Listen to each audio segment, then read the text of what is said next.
जय हिंद प्यारे साथियों। आशा करता हूँ कि आप अच्छे होंगे और मन लगा के पढ़ रहे होंगे। मैं मिस्टर कुमार स्वागत करता हूँ आपका आपके अपने education buyer civil services YouTube channel में। स्टूडेंट्स,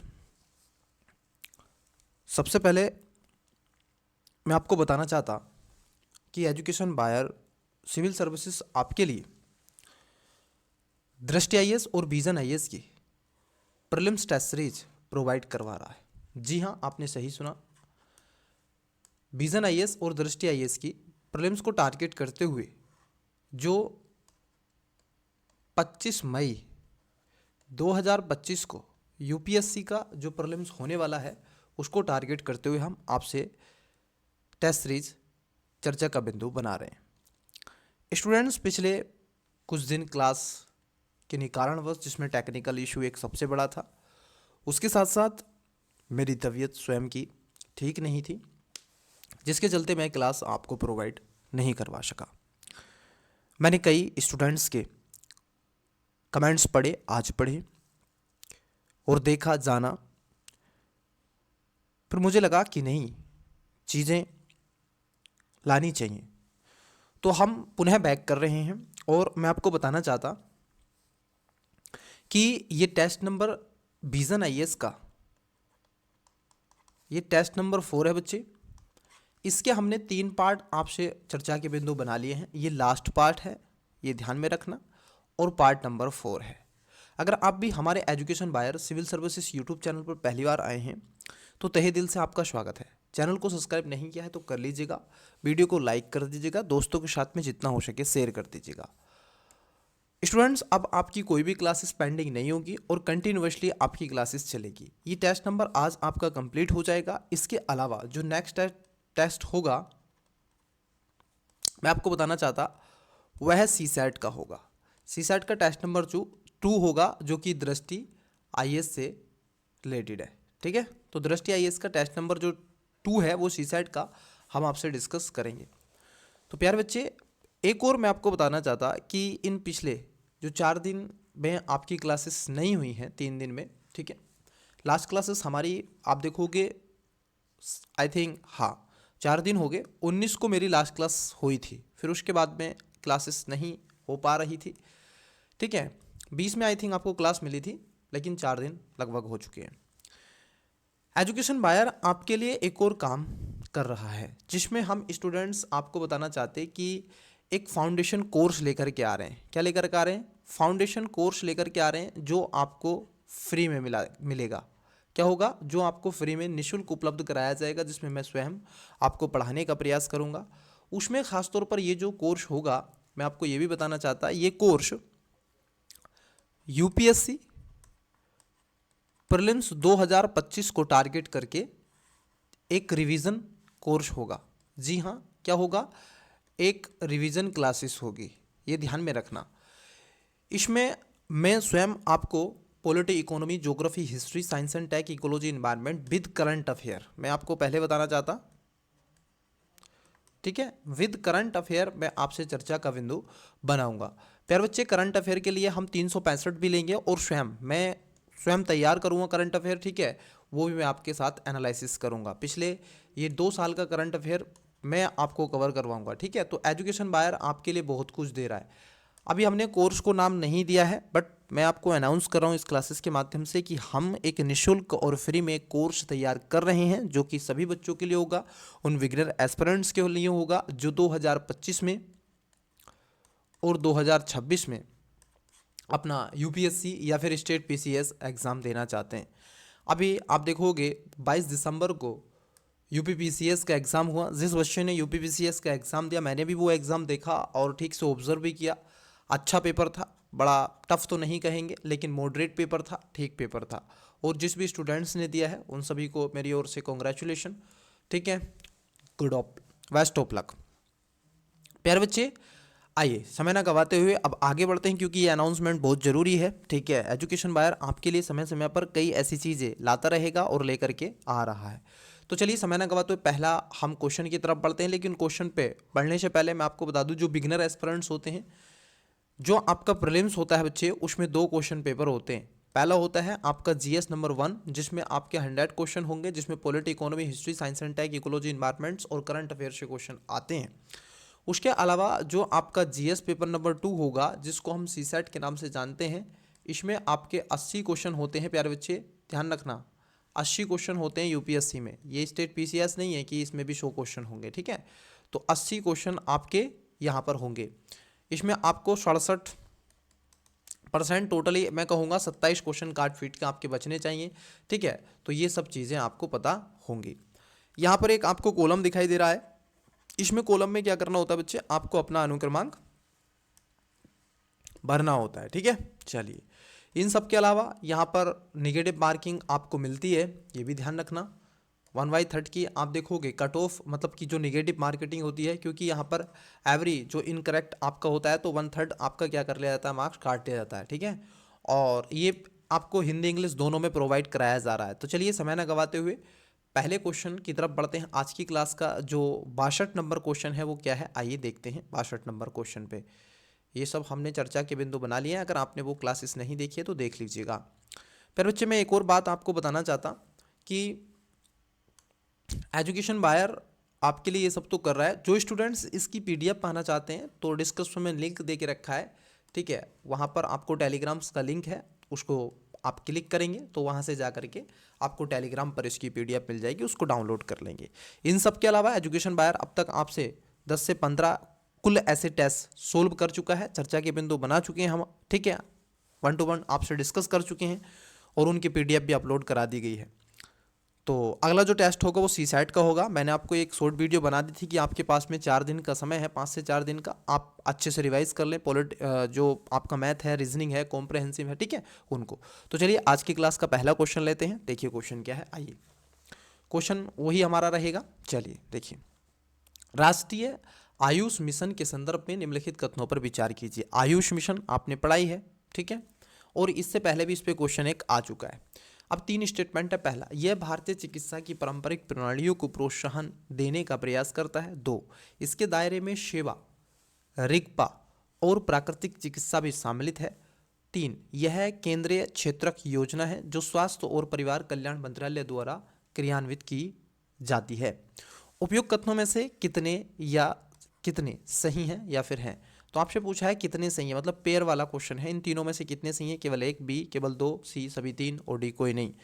वीडियो को पॉज करें, करेक्ट आंसर बताने का प्रयास करें। चलिए एक एक करके बात करेंगे। आइए देखिए, यहां पर आपसे पूछा गया है आयुष के बारे में, ठीक है।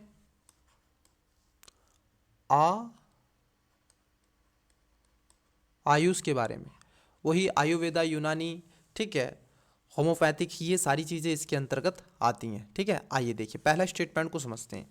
पहला स्टेटमेंट कह रहा है यह भारतीय चिकित्सा की पारंपरिक प्रणालियों को प्रोत्साहन देने का प्रयास कर रहा है। ये बात एकदम क्या हो जाएगी, आपकी सही हो जाएगी, क्योंकि राष्ट्रीय आयुष मिशन भारत की एक पारंपरिक जो चिकित्सा प्रणाली है उसमें आयुर्वेद, योग, प्राकृतिक चिकित्सा, यूनानी, सिद्ध, होम्योपैथिक्स, ठीक है, आदि को विकास के स्तर पर शिक्षा के प्रचार प्रसार को केंद्रित करने का काम करता है। तो ये पहला स्टेटमेंट ठीक है। वहीं अगर दूसरे स्टेटमेंट की बात कर लें तो ये कह रहे हैं कि इसके दायरे में सेवा, रिगपा, याद रखना यहाँ पर एक शब्द बोला गया है कि रिगपा, ठीक है, और प्राकृतिक चिकित्सा सम्मिलित है। मैं आपको बता दूं कि ये स्टेटमेंट गलत है, क्योंकि यहाँ पर आयुष में सेवा और रिगपा को शामिल नहीं किया गया है, ठीक है। तो आपको ये, क्योंकि इसके अंदर क्या है, आयुर्वेद है, ठीक है, योग है, प्राकृतिक चिकित्सा है, यूनानी है और होम्योपैथी है, ये सब रखे गए, ना कि आपके दायरे में सोबा रिगपा रखा गया है। वहीं तीसरा स्टेटमेंट भी गलत है कि यह केंद्रीय क्षेत्र योजना। मैं आपको बता दूं यह आयुष मिशन की एक केंद्रीय क्षेत्र प्रायोजित योजना है जिसमें आयुष मंत्रालय के तहत इसमें काम करता है। और यहाँ पर कह रहे हैं स्वास्थ्य और परिवार कल्याण मंत्रालय। ये केंद्र क्षेत्र योजना तो है, ये आधा स्टेटमेंट ठीक है लेकिन आधा स्टेटमेंट गलत है। कौन सा इसके अंतर्गत आता है, आयुष मंत्रालय बनाया गया है इसके लिए, ठीक है। तो कितने सही है इसमें बच्चे, आप देखोगे इसमें जो करेक्ट आंसर हो जाएगा ऑप्शन नंबर ए, केवल 1 इसका राइट आंसर हो जाएगा। चलिए अगला क्वेश्चन लेते हैं। क्वेश्चन नंबर है आपका 63। आई होप आपको क्वेश्चन की विजिबिलिटी हो रही है, सारी चीज़ें विजुअल और ऑडिबल हो रही है। 63 नंबर है, मानव भूगोल के संदर्भ में सत्रगर पद को सर्वोत्तम रूप से परिभाषित किया जाता है। वीडियो को पोस्ट करें, करेक्ट आंसर बताने का प्रयास करें। ऑप्शन नंबर ए है मूलतः अलग अलग नगरों या शहरों के आपस में मिल जाने से निर्मित एक विशाल नगरीय विकास क्षेत्र। बी, किसी शहर में जनसंख्या में गिरावट की प्रक्रिया। सी, नगरीय क्षेत्रों में पुनः ग्रामीणकरण की प्रक्रिया। और डी, एक विशाल नगर के विभाजित हो जाने से निर्मित एक विशाल नगरीय विकास क्षेत्र। वीडियो को पोस्ट करें, करेक्ट आंसर बताने का प्रयास करें। आई होप आपने इसका राइट आंसर दिया होगा। चलिए एक एक करके बात करते हैं। ऑप्शन नंबर ए की अगर हम बात कर लें तो इसका ये करेक्ट आंसर हो जाएगा, क्योंकि आपको बता दें कि जो आपका कौन सी वर्षन, जो एक शब्द इसको बोलते हैं, जो शस्त्रगर है, ठीक है, इसको कौन सी वर्षन बोलते हैं इंग्लिश में बच्चे। इसका प्रयोग खासतौर पर 1915 में किया गया था, 1915 के पैट्रिक जो गिडाज द्वारा किया गया था। एक विशाल खासतौर पर नगरीय जो क्षेत्र होते हैं उसको खासतौर पर यहाँ पर रखा गया है, ठीक है। और ये आपस में मिल जाने से जब छोटे छोटे समूह, मान लीजिए ये छोटा सा नगर है, ये छोटा सा नगर है, ये छोटा सा नगर है, इन तीनों को मिला दें या फिर और इसमें 2-3 मिला दें तो ये बड़ा एक नगर बन जाएगा। तो विशाल नगर की एक परिकल्पना के रूप में 1950 में ये आई थी। तो इसका करेक्ट आंसर क्या हो जाएगा? ऑप्शन नंबर ए इसका राइट आंसर हो जाएगा। चलिए अगले क्वेश्चन की तरफ बढ़ते हैं, नेक्स्ट क्वेश्चन लेते हैं। देखिए क्वेश्चन क्या है। आई होप आपको क्वेश्चन विजुअल हो रहा है। क्वेश्चन नंबर है आपका 64।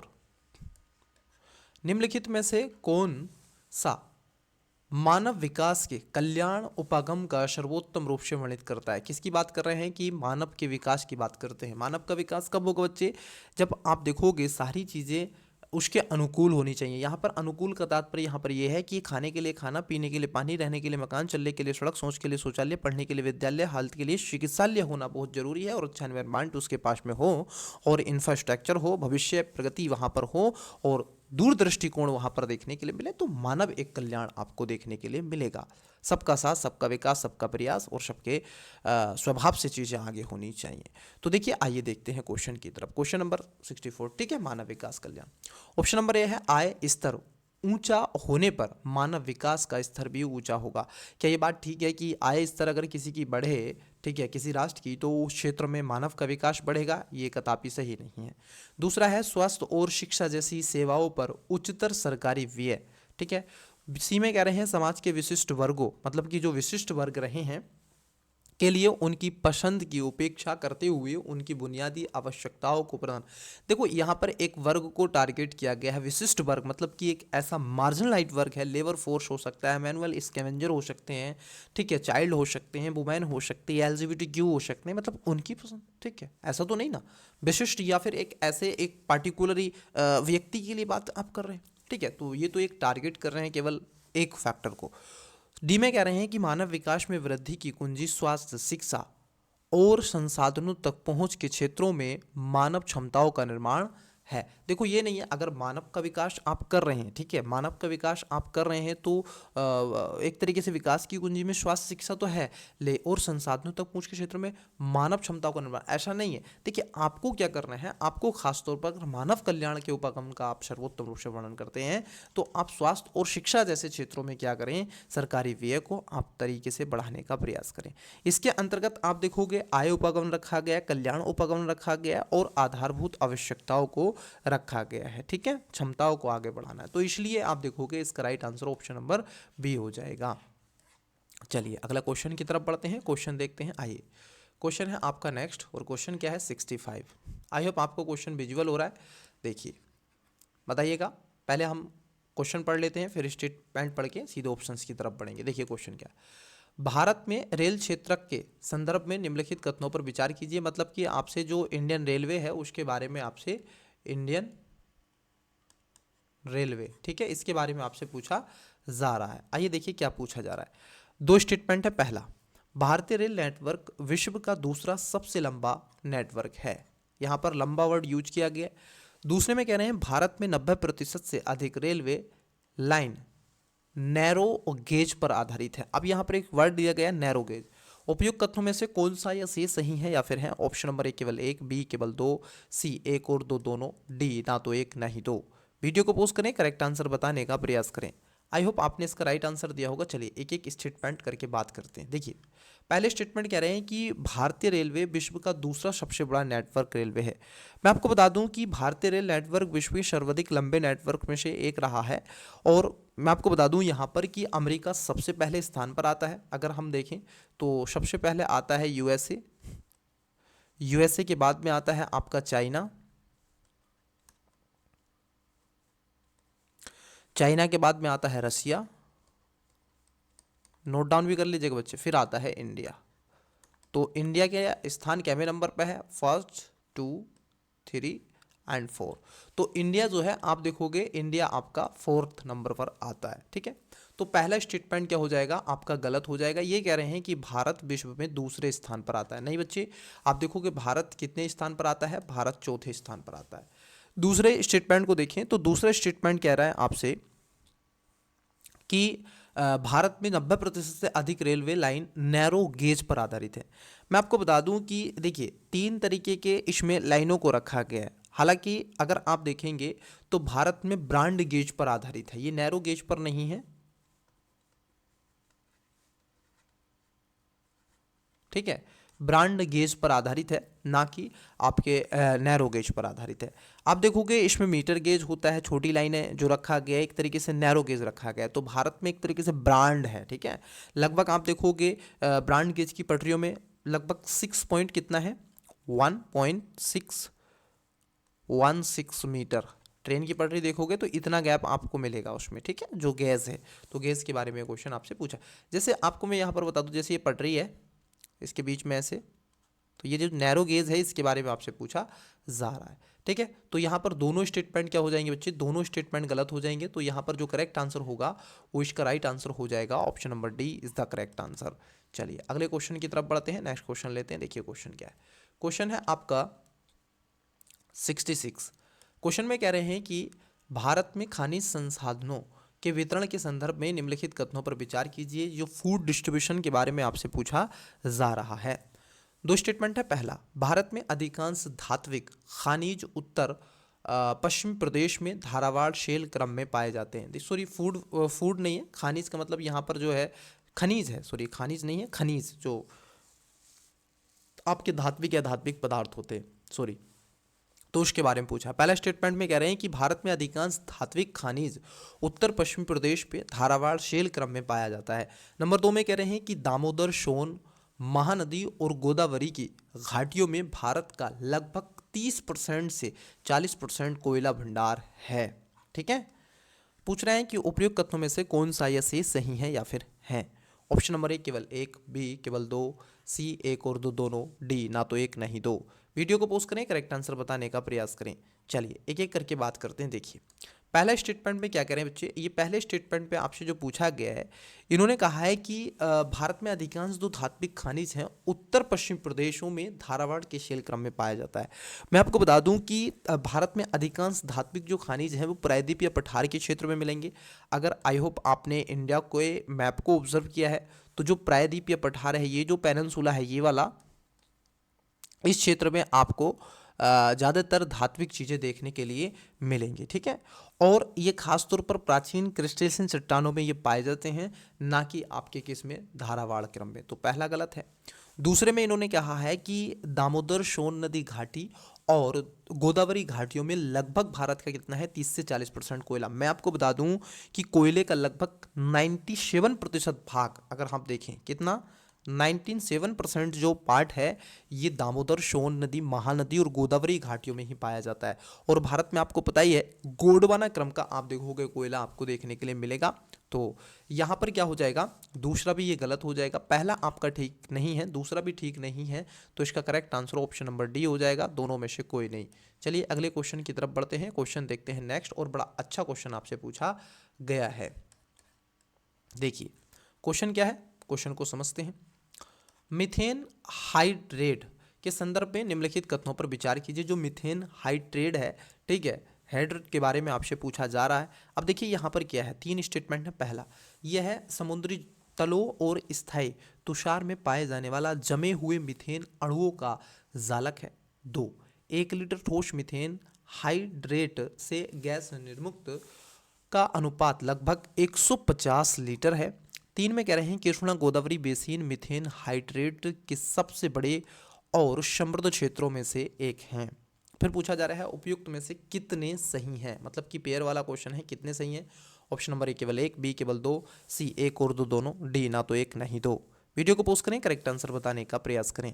आइए जान लेते हैं इसका आंसर क्या होगा। देखिए मीथेन हाइड्रेट के बारे में आपसे पूछा जा रहा है। मैं आपको बता दूं कि मीथेन हाइड्रेट की संरचना बर्फ के एक तरीके से पिंजरे जैसे जालक के समान होती है। ये खास तौर पर भीतर प्राकृतिक गैस के प्रमुख जो घटक मीथेन के अणु जमे होते हैं और यह है समुद्र तल में पाया जाता है, ठीक है। और निम्न तापमान उच्च तापमान दाब पर यह बनता है, निम्न तापमान होगा। और ये देखिए यहाँ पर जो टेम्परेचर होगा जब ये बनेगा, इसके लिए अनुकूल दशाएं क्या होंगी, टेम्परेचर निम्न हो और जो प्रेशर हो वो हाई हो, तब आप मीथेन हाइड्रेट बना दोगे, ठीक है। तो यहाँ पर क्या है, आप देखोगे तीनों स्टेटमेंट इसके सही हो जाएंगे। तो पहला भी सही है, दूसरा भी सही है, तीसरा भी सही है। तो इसका राइट आंसर हो जाएगा ऑप्शन नंबर आप देखोगे सी। चलिए अगले क्वेश्चन की तरफ बढ़ते हैं, नेक्स्ट क्वेश्चन लेते हैं। देखिए क्वेश्चन क्या है, क्वेश्चन है आपका 68 नंबर। चलिए देखते हैं क्वेश्चन के बारे में। बहुत ही बढ़िया क्वेश्चन पूछा गया है। यूपीपीसीएस ने ये क्वेश्चन बड़े ही आप देखोगे पूछा गया है। ये क्वेश्चन यूपीपीसीएस 2014 में आपको, क्योंकि मैंने पेपर एनालिसिस किया है, तो ये 2024 में क्वेश्चन पूछ लिया गया है। किसने, यूपीपीएससी लिख देंगे, ठीक है, यूपीपीसीएस पब्लिक सर्विस कमीशन। तो इसने क्वेश्चन पूछा। आइए देखिए क्वेश्चन क्या है, बिल्कुल सेम इसी के ऊपर क्वेश्चन है, वो इसमें दिक्कत नहीं है। आइए देखिए, मानव विकास सूचकांक एसडीआई के संदर्भ में निम्नलिखित पर विचार कीजिए। कुछ स्टेटमेंट देके रखे हैं, चलिए एक एक करके बात करते हैं। देखिए पहले स्टेटमेंट में कह रहे हैं, विश्व बैंक द्वारा मानव विकास रिपोर्ट एक घटक के रूप में एसडीआई जारी करती है। नहीं महोदय, ये वर्ल्ड बैंक इसमें शामिलित नहीं है। मैं आपको बता दूं कि इसमें खासतौर पर ये मानव विकास रिपोर्ट संयुक्त रूप से एक तरीके से आप देखोगे ये यूएनडीपी द्वारा जारी की जाती है। किसके द्वारा, एक ऑक्सफोर्ड यूनिवर्सिटी है उसके द्वारा जारी की जाती है, और यूएनडीपी के द्वारा, DP United Nation Development Programme के द्वारा इसको जारी किया जाता है। तो पहला गलत हो जाएगा। दूसरे में कह रहे हैं यह है स्वास्थ्य, शिक्षा, जीवन स्तर के आधार मानव विकास के प्रमुख आयाम और औसत उपलब्धियों को मापता है। ये बात एकदम सही है, क्योंकि इसमें खासतौर पर हेल्थ, एजुकेशन और आपका जो लाइफ एक्सपेक्टेंसी उसके बारे में भी ये आप देखोगे देखने का प्रयास करता है। तो दूसरा स्टेटमेंट सही हो जाएगा। वहीं तीसरे स्टेटमेंट की बात कर ले तो तीसरे स्टेटमेंट में ये आपसे कह रहे हैं कि यह रैंक 0 और 1 के बीच में स्कोर पर आधारित होती है, जिसमें 0 मानव विकास के निम्न स्तर को दर्शाता है और 1 मानव विकास के उच्च स्तर को दर्शाता है। ये बात एकदम सही है। भारत इसमें एक एवरेज आप देखोगे कंट्री ही रहा है। तो उपयुक्त में से कितने सही हैं अगर आप देखें तो इसमें केवल 2 सही हो जाएंगे। Right answer option number B हो जाएगा। पहला इसमें गलत है, दूसरा और तीसरा सही है। चलिए अगले क्वेश्चन की तरफ बढ़ते हैं, नेक्स्ट क्वेश्चन लेते हैं। क्वेश्चन क्या है जानिएगा। क्वेश्चन है 69।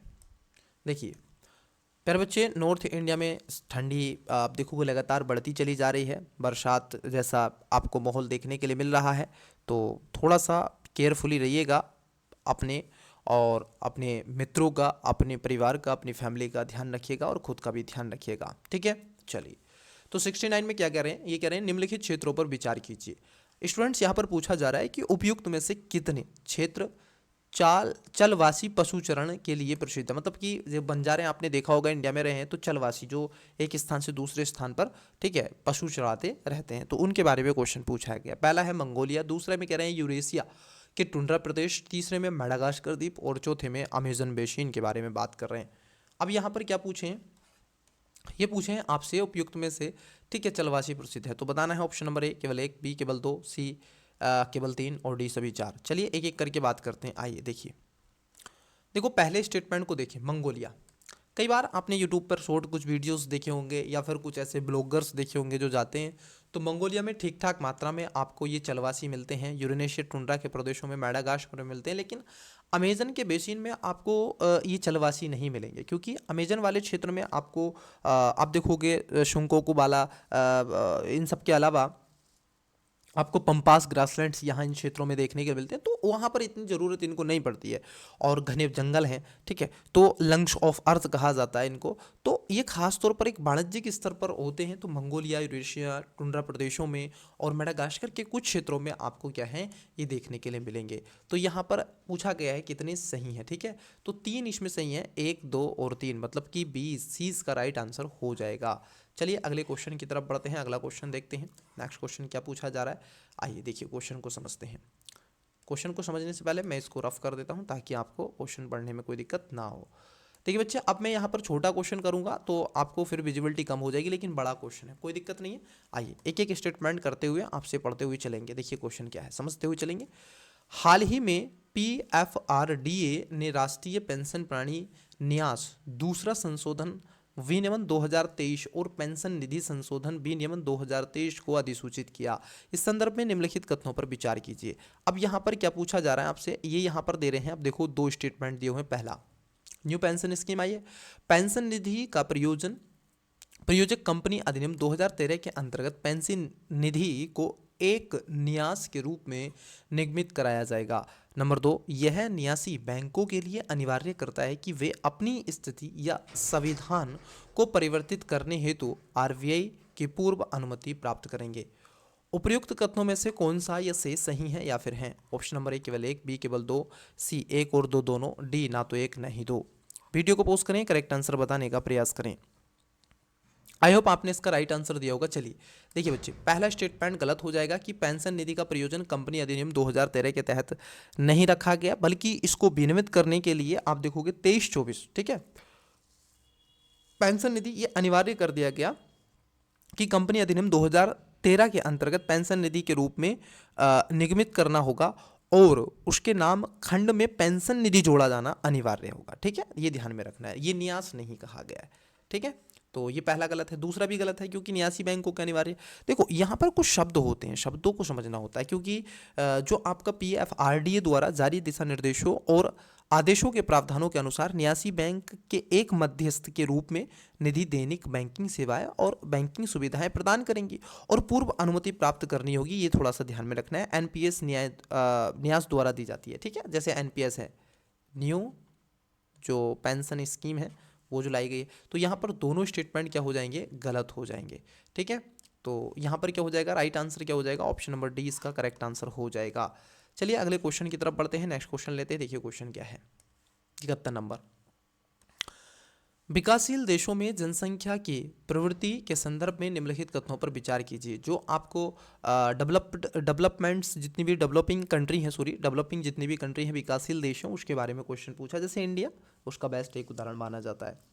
आइए देखिए, पहला स्टेटमेंट है, विकासशील देशों में उच्च जनसंख्या और मृत्यु दर से निम्न जन्म और मृत्यु दर की ओर संक्रमण हुआ है, जिसके परिणाम स्वरूप जनसंख्या वृद्धि धीमी हुई है। मतलब कि अभी क्या हो रहा है, जो आप देखोगे डेथ रेट है, ठीक है, ये थोड़ा सा ग्रो कर रही है, और जो आपकी बर्थ रेट है, ठीक है, तो ये अब स्लो हो रही है।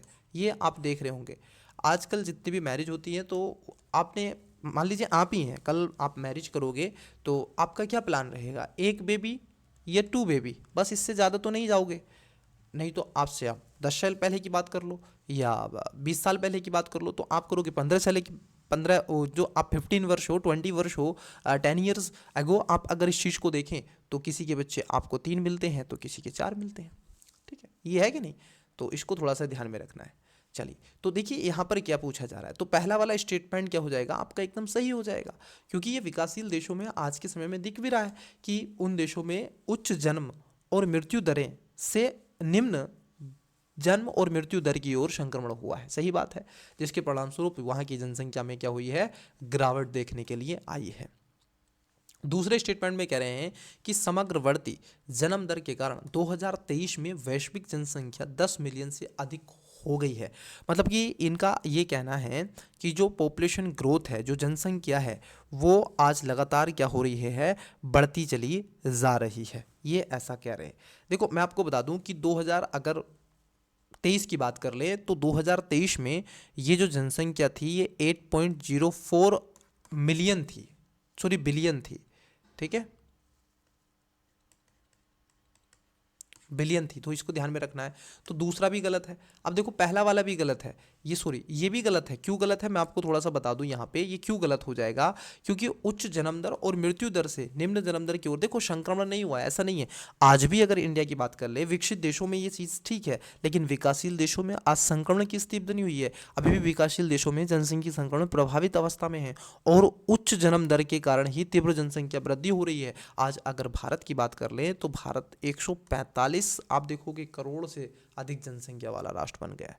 हम चाइना को पीछे छोड़ चुके हैं जनसंख्या में, और किसी में छोड़े ना छोड़े लेकिन जनसंख्या में छोड़ दिए।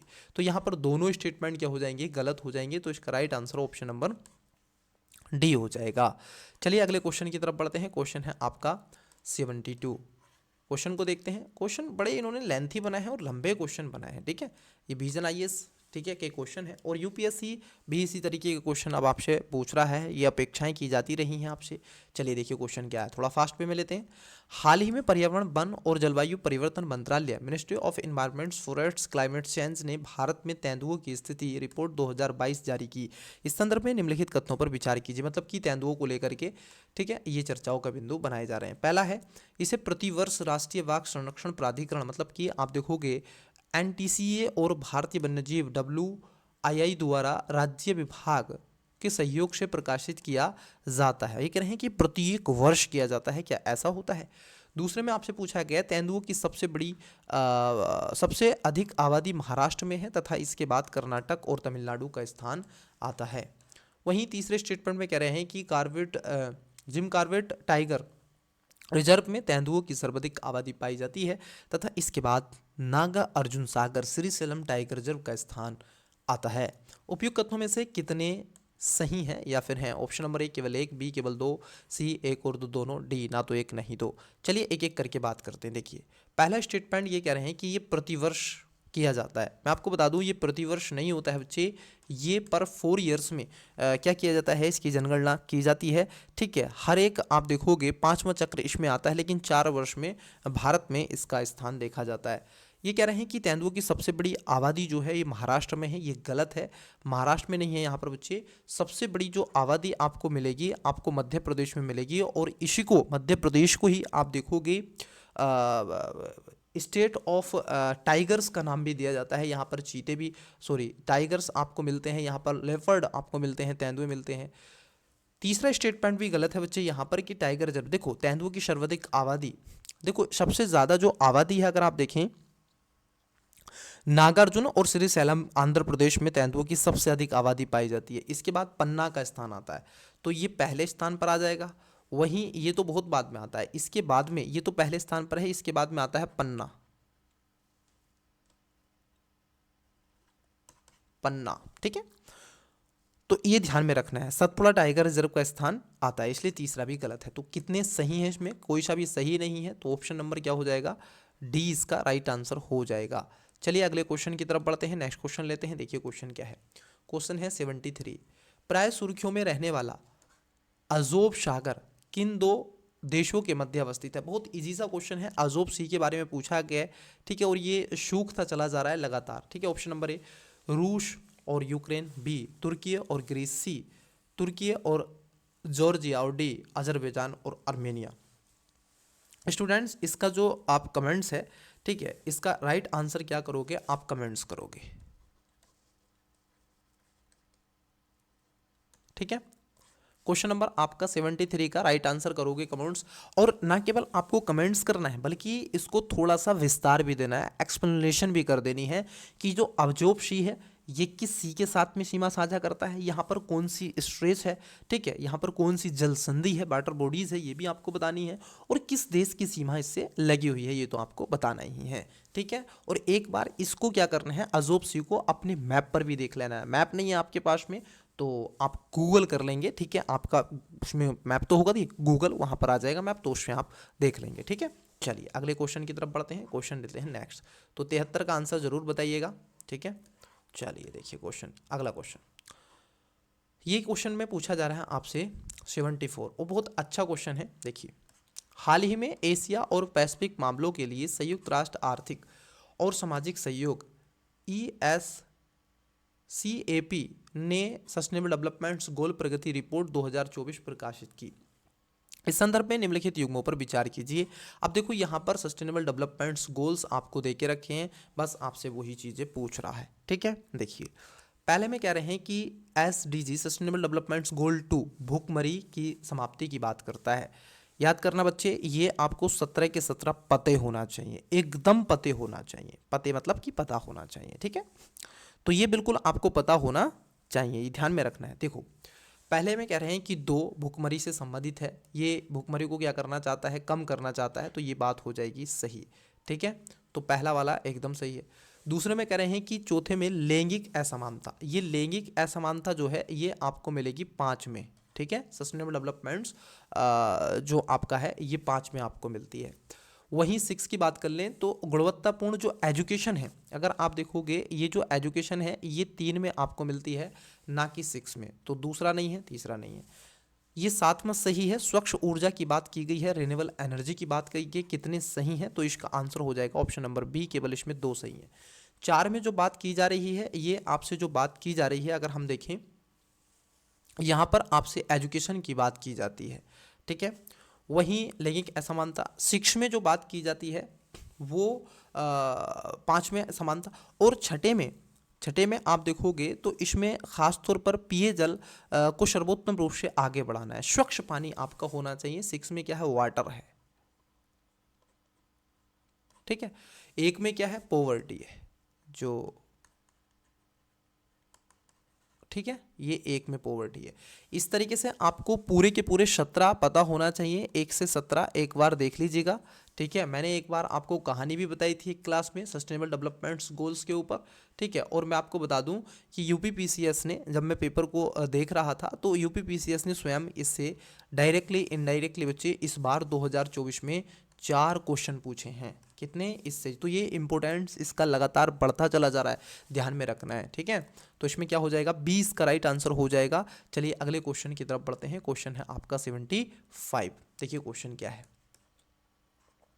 क्वेश्चन है बच्चे, आपसे पूछा गया निम्नलिखित कथनों पर विचार कीजिए। पहला, भारत में साक्षरता दर 5 वर्ष से अधिक आयु वाली जनसंख्या के उस प्रतिशत को समुचित करती है जो पढ़ लिख सकता है। देखो 5 वर्ष की बात यहाँ पर की जा रही है। मुझे भारत की साक्षरता दर को देखते हुए, जब भारत में जो पैमाना है, स्केल है, ये नहीं रखा गया है।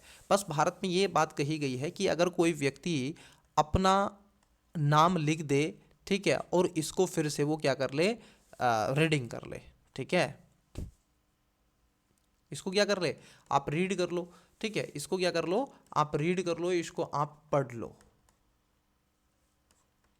अगर आपने ये पढ़ लिया तो मान लो कि आप एजुकेटेड पर्सन है, आप पढ़े लिखे विद्यार्थी। ठीक है, ये भारत के अंदर एजुकेशन का आप देखिए स्कूल का पैमाना, तो पहला वाला गलत है। दूसरे में कह रहे हैं वर्ष 2011 की जनगणना के अनुसार भारतीय राज्यों और केंद्र शासित प्रदेशों में केरल की समग्र साक्षरता दर सर्वाधिक, जबकि लक्षद्वीप में महिला साक्षरता दर सबसे अधिक। उपयुक्त में से कौन सा या से सही है, या फिर है ऑप्शन नंबर 1 केवल 1, बी केवल 2, सी 1 और 2 दोनों, डी ना तो 1 नहीं 2। वीडियो को पोस्ट करें, करेक्ट आंसर बताने का प्रयास करें।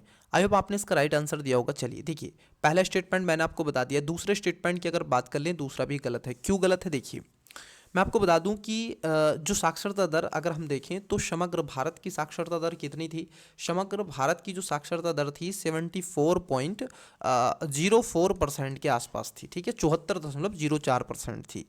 महिलाओं की अगर हम देखें, इसमें जो वुमेन थी, वुमेन की 65 लगभग 46% थी, ये वुमेन की थी। वहीं अगर आप मेल की बात कर लें तो मेल की जो यहाँ पर रखी गई थी, ठीक है, वो इससे थोड़ी सी आपको ठीक ठाक ज़्यादा देखने के लिए मिली।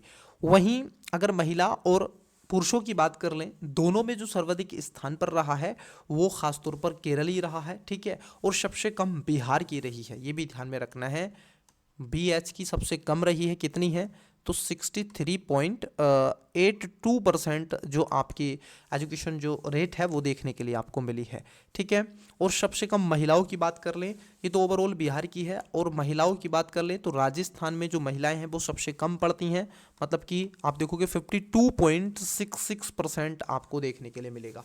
तो यहाँ पर क्या हो जाएगा, दोनों स्टेटमेंट गलत हो जाएंगे, पहला भी गलत है, दूसरा भी गलत है। ठीक है, तो देखिए इसका राइट आंसर क्या होगा। ठीक है, ये कह रहे हैं कि लक्षद्वीप नहीं महोदय, लक्षद्वीप नहीं है, स्वयं में केरल ही है, पुरुषों और महिलाओं में दोनों में, और 93.91% और 91.98% आपका मेल फमेल और मेल फमेल में दोनों में केरल ही है। तो दोनों गलत है, मतलब कि कौन सा सही है, तो डी इसका राइट आंसर क्या हो जाएगा, देखने के लिए आपको मिलेगा। चलिए अगला क्वेश्चन की तरफ बढ़ते हैं, अगला क्वेश्चन लेते हैं। क्वेश्चन देखिए क्या है, क्वेश्चन है आपका 76। और क्वेश्चन में क्या पूछा गया है, ठीक है, थोड़ा सा ये नेटवर्क एरर है।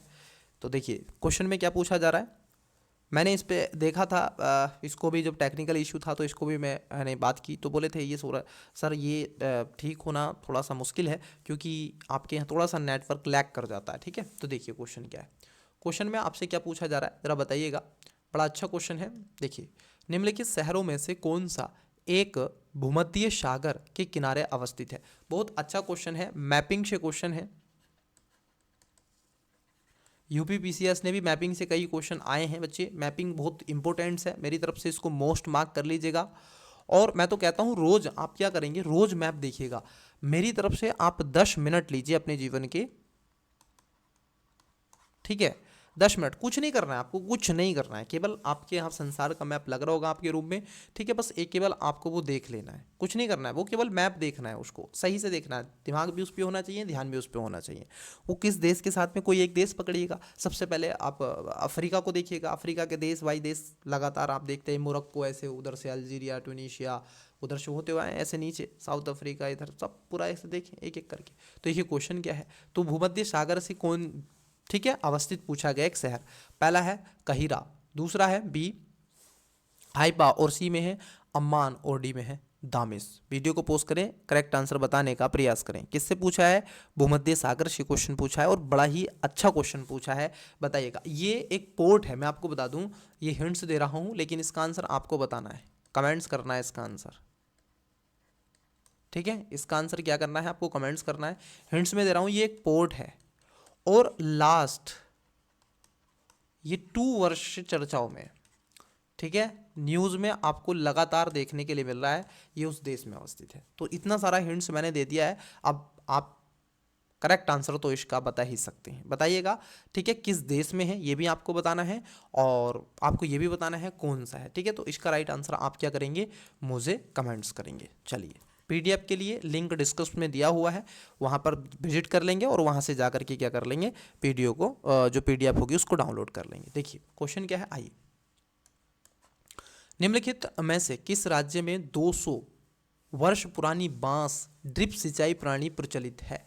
अब देखो यहाँ पर राज्य की बात पूछी जा रही है, किस में है, option number A Assam, B Arunachal Pradesh, C Meghalaya और डी मणिपुर। वीडियो को पोस्ट करें, करेक्ट आंसर बताने का प्रयास करें। यहाँ पर क्या होता है बच्चे, जैसे ये क्या करते हैं, ये बांस को ऐसे, बांस है और यहाँ से मान लीजिए पानी आ रहा है, ठीक है, ये पाइप के रूप में इसको यूज करते हैं, ये बांस है, ठीक है, ये बांस है। अब ये बांस में ही पानी इधर से आ रहा होगा, इसी बांस में पानी आ रहा होगा ऐसे, ठीक है।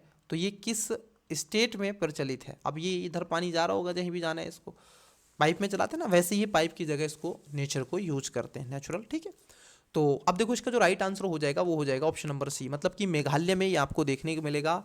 इसको बॉम्बो ड्रिप इरिगेशन सिस्टम के नाम से जाना जाता है। मेघालय में नदियों और झरनों के जल को बांसों के द्वारा पाइपों के माध्यम से एकवित करके क्या करते हैं, इसको सिंचाई में पीने योग्य कई तरीके से इसको यूज करते हैं। लगभग 18 से 20 लीटर सिंचाई जल बांस में आप देखोगे पाइप में डाला जाता है और उससे सैकड़ों मीटर की दूरी तक ले जा सकते हैं, ठीक है। तो इसको थोड़ा सा ध्यान में रखना है, ड्रिपिंग एकदम बूंद बाई बूंद वहाँ पर चीज़ें पहुँचा दी जाती हैं, ठीक है। चलिए, कई बार आप देखेंगे तो आपको ये चीज़ें देखने के लिए मिल जाएगी। कभी आप मेघालय चले गए, ठीक है, आप जब कलेक्टर बन जाएंगे, आपको कार्डर मिलेगा, तो वहाँ पर ये चीज़ें आपको फेशियली देखने के लिए मिलेंगी। चलिए नेक्स्ट क्वेश्चन लेते हैं, क्वेश्चन है 78। हाल ही में 5 नए देश पूर्णकालिक स्थायी सदस्य के रूप में ब्रिक्स में सम्मिलित हुए। अब देखो ब्रिक्स प्लस आपने देखा होगा, ब्रिक्स प्लस, ठीक है, प्लस, ठीक है, ब्रिक्स प्लस आपने देखा होगा। अब इसमें कुछ 5 नए देश हैं जो ऐड किए हैं, मैंने कई बार इस पर आपसे चर्चा का बिंदु बना लिया है। आइए थोड़ा सा फास्ट वे में देख लेते हैं। देखिए पहले स्टेटमेंट में कह रहे हैं कि नए देशों के सम्मिलित होने के साथ ब्रिक्स ने मौद्रिक जीडीपी के मामले में G7 देशों की जीडीपी को पिछाड़ दिया है, मतलब कि पीछे छोड़ दिया है। दूसरे में आपसे कह रहे हैं कि अर्जेंटीना उन 5 देशों में से एक है जो ब्रिक्स में पूर्णकालिक स्थायी सदस्य के रूप में शामिल हुआ। देखो बच्चे, यहाँ पर थोड़ा सा कंट्रोवर्सी आपको दिखाई दे रही है, जो दूसरा स्टेटमेंट है, ठीक है, दूसरा स्टेटमेंट, अर्जेंटीना भी इसके अंदर शामिल था, ठीक है, जिस तरीके से नाइजीरिया इसमें शामिल हुआ, सऊदी अरबिया हुआ, यूएई हुआ, इसमें शामिल हुए, ठीक है, और ईरान हुआ। बट ये जो है आप देखोगे यहाँ की जब नई नई नवनिर्वाचित जो सरकार बनी उसने इसमें शामिल होने से इनकार कर दिया, क्योंकि उसके संबंध अमेरिका के साथ में ज़्यादा रहे। तो ब्रिक्स में उन्होंने शामिल नहीं किया, बल्कि वो अमेरिका के फेवर में चले गए, और इसलिए इसका दूसरा जो स्टेटमेंट है ये गलत है। ठीक है, ये पूर्णकालिक सदस्य नहीं है, ना ही स्थायी है। इसकी सरकार ने, तत्कालीन जो सरकार थी, इस बात को इग्नोर कर दिया, मतलब कि अस्वीकार कर दिया। उन्होंने कहा हम इसमें शामिल नहीं होंगे। तीसरे स्टेटमेंट में है कि नए सदस्यों के शामिल होने के साथ ब्रिक्स विश्व की तेल मांग की 1/3 से अधिक आपूर्ति करने वाला बन गया है। ये बात एकदम सही है। और आप देखोगे इसमें जो करेक्ट आंसर होना चाहिए, तो तीसरा भी इसमें गलत है, जबकि अगर हम देखें पहला इसमें सही है, मतलब कि राइट आंसर क्या हो जाएगा, option number right answer A हो जाएगा। ये 1/3 नहीं है। आइए एक एक स्टेटमेंट को देखें। देखिए ये लगभग 3 मध्य पूर्व ऊर्जा के क्षेत्रों में दिग्गज देश जैसे सऊदी अरब है, संयुक्त अरब अमीरात है, ईरान है, समावेशी विश्व के तेल आपूर्ति में 42% हिस्सा, लगभग कि आप देखोगे 50% के आसपास हिस्सा है इनका। ठीक है, और कौन से 5 देश हैं जिसमें मिस्र है, इथोपिया है, ईरान है, सऊदी अरब है और यूएई इसमें आपको देखने के लिए मिलेगा। ये ब्रिक्स के जो ब्रिक्स है इसके पूर्णकालिक सदस्य बने। अर्जेंटीना था लेकिन इसने अस्वीकार कर दिया। चलिए अगले क्वेश्चन की तरफ बढ़ते हैं, अगला क्वेश्चन लेते हैं। देखिए क्वेश्चन क्या है। इस प्रकार की बस्ती भौतिक रूप से एक दूसरे से पृथक अनेक इकाइयों में बट होती है, किंतु उन सबका नाम एक रहता है। इन इकाइयों को देश के विभिन्न भागों में स्थानीय स्तर पर पन्ना, पांडा, पाली, नगला, डांडी इत्यादि कहा जाता है। ऐसे गांव मध्य और निम्न गांवों के मैदान छत्तीसगढ़ और हिमालय की निचली घाटियों में बहुआयता में पाए जाते हैं। उपर्युक्त विवरण को निम्नलिखित में से कौन सा सर्वोत्तम रूप से प्रतिबिंबित करता है? ऑप्शन नंबर ए गुच्छित बस्तियां, बी पल्ली बस्तियां, और सी अर्ध गुच्छित बस्तियां, और डी परिक्षिप्त बस्तियां। वीडियो को पोस्ट करें, करेक्ट आंसर बताने का प्रयास करें। आई होप आपने इसका राइट आंसर दिया होगा। देखिए ये जो कहा जा रहा है ये पल्ली बस्तियों के मध्य के बारे में किया जा रहा है। ये क्योंकि इनका कल्चर, संस्कृतियों के रूप से इसमें कई चीज़ें आपको देखने के लिए मिलती हैं। ऐसी बस्तियां खासतौर पर प्राय क्षेत्रों में आपको मिलती हैं। ठीक है, तो इनको भी थोड़ा सा ध्यान में आपको रखना है। जैसे बुंदेलखंड के रीजन में भी ये आपको देखने के मिल जाएंगी। ठीक है, और इन सब के अलावा ये बस्तियां आपको एक विशाल गांव जैसा पृथक्करण के रूप में, निर्जातीय कार को, ऐसी कई तरीके से देखने के लिए आपको मिलेंगी। छत्तीसगढ़ और हिमालय के निचली घाटियों में बहुत आयता में ये पाए जाते हैं। चलिए अगले क्वेश्चन की तरफ बढ़ते हैं, अगला क्वेश्चन देखते हैं। देखिए क्या है क्वेश्चन, थोड़ा सा बड़ा क्वेश्चन पूछा है। देखिए कामाख्या एक ट्रेन भी चलती है एक्सप्रेस, ठीक है, दिल्ली से जाती है सीधी कामाख्या के लिए।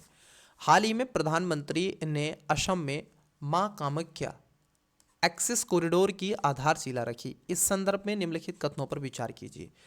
अब देखिए कुछ स्टेटमेंट देके रखें। पहला, कामाख्या मंदिर का पुनर्निर्माण 16वीं शताब्दी में अहोम राजवंश के शासकों द्वारा कराया गया था। दूसरे में कह रहे हैं कि इस मंदिर की प्रमुख शैली मंदिर वास्तुकला की पास शैली से संबंधित है, पाल शैली से। तीसरे में कह रहे हैं कि मंदिर परिसर में अम्बुवाची मेला नामक एक प्रजनन उत्सव आयोजित किया जाता है। उपयुक्त में से कितने सही हैं या हैं? केवल एक, बी केवल दो, सी एक और दो दोनों, डी ना तो एक ना ही दो। ठीक है, सी में कह रहे हैं कि तीनों, बी में कह रहे हैं दो, ए में कह रहे हैं एक और डी में कह रहे हैं कोई नहीं।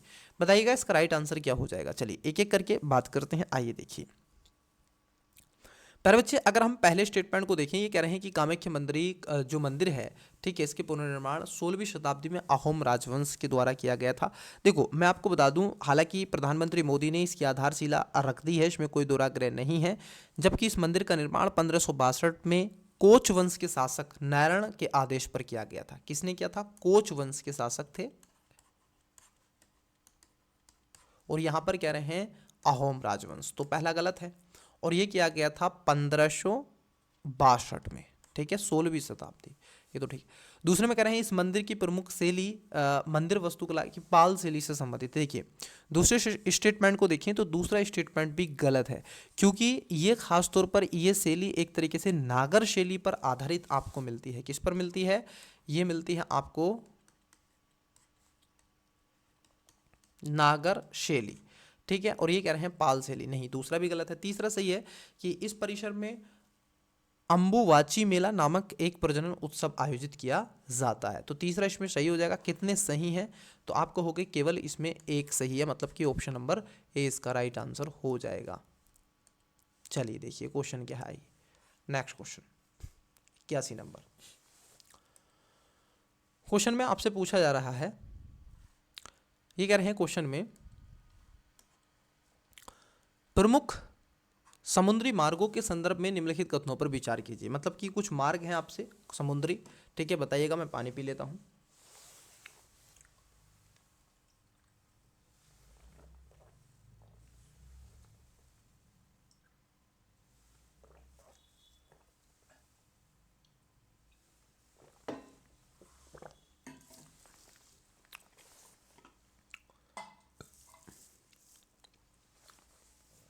देखिए 81 में पहला है